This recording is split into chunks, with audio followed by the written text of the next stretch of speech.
Hi. Take a listen to this interview I had with Jill, our lovely volunteer who went with her sister in law to Costa Rica to volunteer at our Sloth and Wildlife Center for 2 weeks. She and her sister in law are part of our 50 plus category age range. So they have a wonderful perspective about what it's like on this program for someone in that age group. So if that's you or you're curious to hear more about the program, take a listen to this interview. She preferred no video, so it is an audio only interview. I have some footage from the center that will play at the same time to give you a nice look into what it's like as well as you listen. So go ahead and enjoy. Oh, I'm so excited to talk to you. Happy to help. But we love to do these interviews and just get to really understand from your perspective what it was like and go from there. And there's lots of questions other volunteers have, perhaps too, about the experience. Absolutely. And I'm happy to talk to any volunteers who might ever want to talk to me about it. Okay, cool. So we're so excited. First, let's start off with overall, the trip was awesome. You were there for 2 weeks, and what were your impressions of the volunteer experience and the center? Overall, fabulous. We had no trouble finding the people who needed to take us to the location. As soon as we got there, we were greeted, we were shown to our room. We felt very included immediately. We were asked if we wanted to be on the sloth team or the other animal teams. We ended up being put on the sloth team the first day, and then we were just addicted and we wanted to stay on the sloth team. Part of it, I think, was because we really connected with the coordinator. And so we just decided to stay on the sloth team. We were so comfortable on there. We got to the point where we truly knew what we were doing. Cindy and I are much older than most of the volunteers. We were able to assist and help in some ways to make it easier for people. We had a lot of volunteers there when we were there. So there were a bunch of young people. It just really worked out well. We What really was enjoyed being on dynamic? that. We have lots of volunteers of all ages, right? But the majority are younger. So tell me what that dynamic was like. I was very aware that almost all the volunteers would be younger, which was part of my motivation for asking my sister-in-law to join me. We were put in a room that actually had a bathroom attached. A majority of the rooms you actually have to go outside. So that was really nice. When we got there, there was nobody else in there. And within a couple of hours, someone else showed up who was almost exactly our age. So that was really, really cool. She actually came from you as well. That was Jan. So that really worked out. And in like 2 days before we left, we were the only three in that room. So that was great. I would say 50% of the reason it was great was because of the animals and what we were physically doing. The other 50% was because we were hanging out with people in their 20s from all over the world. That was so, so cool and valuable and just such a wonderful experience. It really was. That's so cool. And we find that despite age differences or cultural differences or whatever, the fact that all volunteers are coming to a location with the same purpose and the same goals in mind and the same passions and interests, it really facilitates such wonderful, connections and social atmosphere. So this is what we like to tell people. Would you agree? 110%. Like I said, I knew we were coming in there with some young people, and both my sister-in-law and I are very comfortable dealing with. I mean, I work at a university, so I'm dealing with people in their 20s all the time, but I didn't realize I would enjoy it as much as I did. I really, truly didn't. It was absolutely awesome. Every time we had a meal, 3 times a day, we're sitting with all these kids from all over the world, and it just made a great impression on us. That's so fun. I love that. And so I'm also really glad to hear that you were placed in a room. That's typically what we try to do with all of our programs is place people in rooming arrangements with the same age or same background, things like that. So I really love when that works out really well. Talk about the accommodations and the comfort level. It's not always fancy on these volunteer programs. So No, absolutely not. It was very primitive, but it's what I expected. And I'm a camper and a hiker, so you can't really scare me. I had a mattress on a bed, so I call that a win. We had a bathroom in our room, so I felt like I was kind of at the Ritz. Because when it was raining, I didn't have to go outside, put my shoes on and all that. So that was a really, really nice thing. I know most people did not have that. But as far as the room, it was absolutely fine and there were no issues at all. Talk me through what you feel like a 2-week program was really like. Do you feel like it was too short? Do you feel like it was, just the right amount of time? How do you feel about that?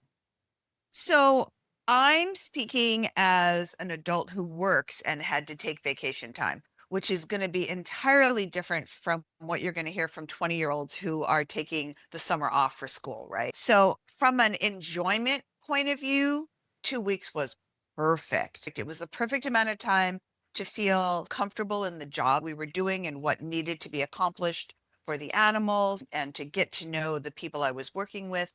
Great. And so walk me through the actual volunteer work. This was your first trip to doing this kind of a thing abroad, right? Correct. Walk me through what that was like. You're on a vacation, but you're also working, but it's exciting and engaging. It was totally. And we showed up, very much expecting what happened. I'm trying to think, do I feel really surprised about anything that happened? Not really at all. Because we were on the sloth team, we had the earliest call. So we were meeting at 6:15 in the morning and we would work until maybe 7:30, quarter to 8, where we'd go to breakfast at 8 o'clock and then show up again at 9. So in the morning, that early part, we were preparing food and feeding the sloths in the morning. And then we'd go to our breakfast and then we'd come back and then it was babysitting time. So we'd take a sloth out to babysit on a tree from the hospital for a while.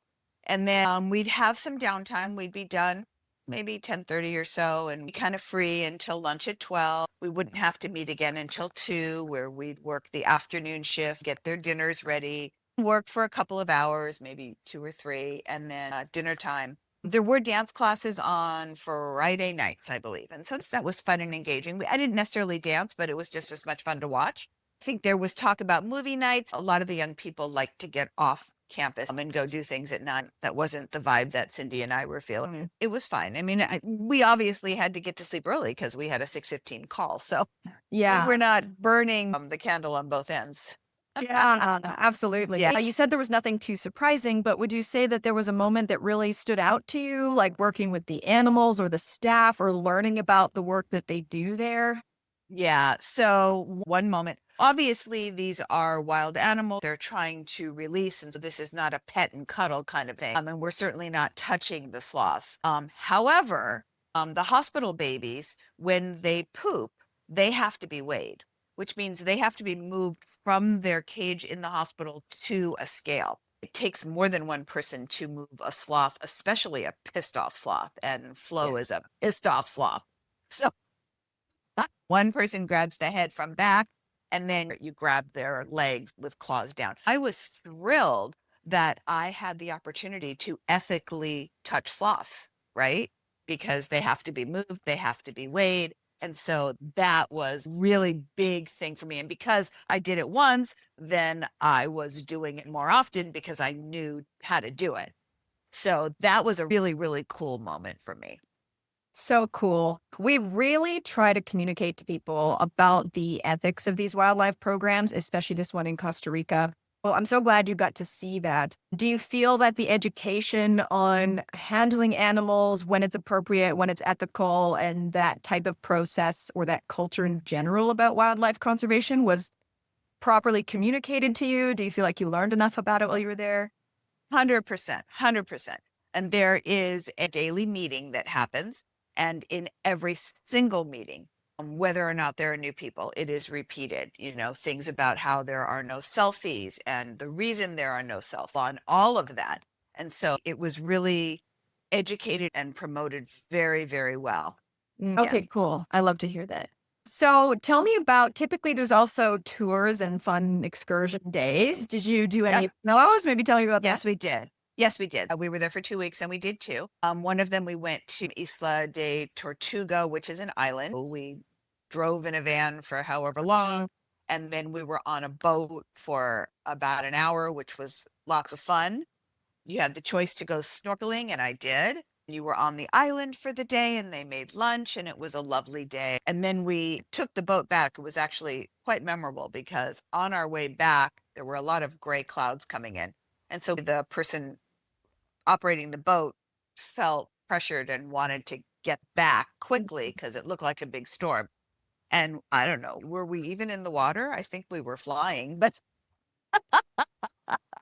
we were soaked and it was a ton of fun. Lots and lots of fun. And then the second one we went to Manuel Antonio National Park, which was just a highlight. We walked up 3 million stairs. I'm sure I counted 3 million of them. So you walked up all these stairs and you saw lots of animals. And then it ended at the most gorgeous beach. We were on the beach for a couple hours and then we headed back. And then we had lunch. We went to a restaurant and had, so they were really, really well done tours. Loved it. Amazing. I always love to ask this because volunteering and travel is very different than the typical tourist kind of trip. As someone who's done this for the first time abroad, what really stood out to you with that kind of difference in mind? I would say that it was incredibly satisfying and it did good for my heart to find myself in a situation where the time that I had abroad was doing good for animals and the environment. I've done a lot of volunteering with animals, and it's always just worth $1 million to me to have that feeling and to have been able to do it abroad where I could actually be in a different environment, see animals that I wouldn't ordinarily have an opportunity to see was like the icing on the cake. So it was awesome. And how was your experience with Go Eco overall? Like from start, when you first inquired, learning about volunteering and where you could go, what you can do, and the process along the way? Very happy about it, very comfortable about it. I really love the fact that because I didn't know anything about this location and I felt very, very comfortable with having the Go Eco umbrella over all of this.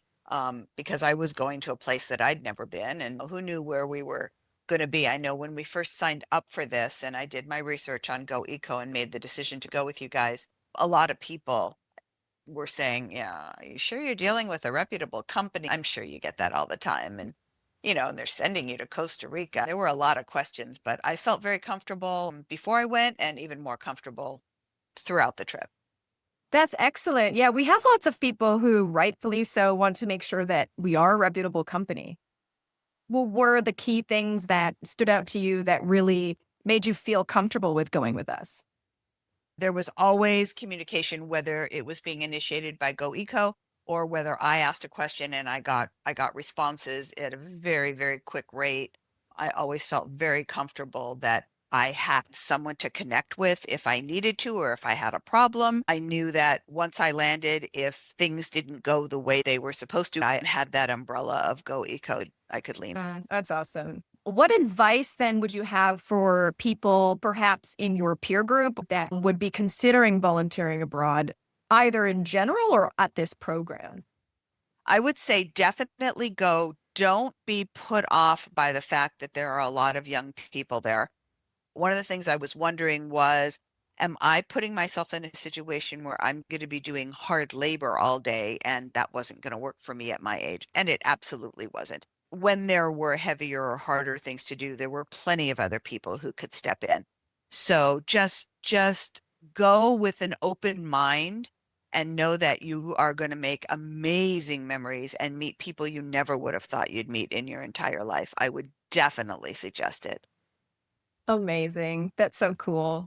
Is there anything else you would want somebody to know about this center or anything you feel would be helpful for somebody going soon? They run it very well, and everybody who is there is clearly dedicated to what's going on. It's very, very obvious from the vets to the animal coordinators to Vanessa, who runs the place. It's just very obvious that this is their heart. Thank goodness. Costa Rica owes them a debt of gratitude. Yeah, they're an amazing team. Vanessa, especially. She's just so spectacular. We love her.